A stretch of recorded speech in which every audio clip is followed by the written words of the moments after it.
Scott Case, the CEO of Startup America Partnership, and I'm here with David from OneSchool, and he was just telling me about how he ended up out here in San Francisco. So tell me again about some kind of driving, something, college, dorm, frat thing. So I was born and raised in State College, Pennsylvania, and from Penn State in June 2011. Three of us got in a car and drove 3,000 miles across the country from Penn State to Silicon Valley, and we had $2,000 in our pocket and lived in a frat house, three of us in one room four of us in one room for 3 months this summer. All right, so tell me about OneSchool.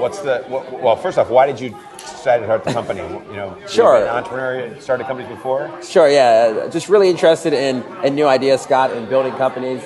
And the problem we saw, Scott, is that students are on their mobile devices every single day from the time they get up until the time they go to bed, and yet nothing really exists for them on their mobile devices. They're on Facebook, they're on Twitter, but there's nothing really college-centric for them.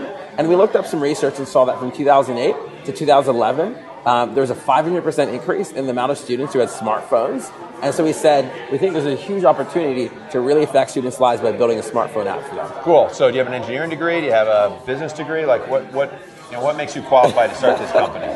Well, I studied late-winds in entrepreneurship at Penn State, and there's three of us. I have two co-founders. Okay. One studies bioinformatics at Penn State, the other in advertising. Right. So we kind of have an engineer, a designer, and I lead some of the business efforts. And we just had an idea and wanted to execute and build it. All right, so what's the best advice you've gotten in creating your company? The best advice we've gotten, I think that don't get too high on your highs, don't get too low on your lows, but try to stay in the middle because there's definitely a roller coaster effect of startups. And the hardest thing is to stay in the middle. Okay, and what's the one thing that you need to make your company great? One thing we need, great people, smart people who get things done. Awesome. All right, well, David from OneSchool, I really appreciate you joining us. Congratulations for making it here to demo. Sure, thank you so much, Scott. A pleasure. You're welcome. Thank Good you. job.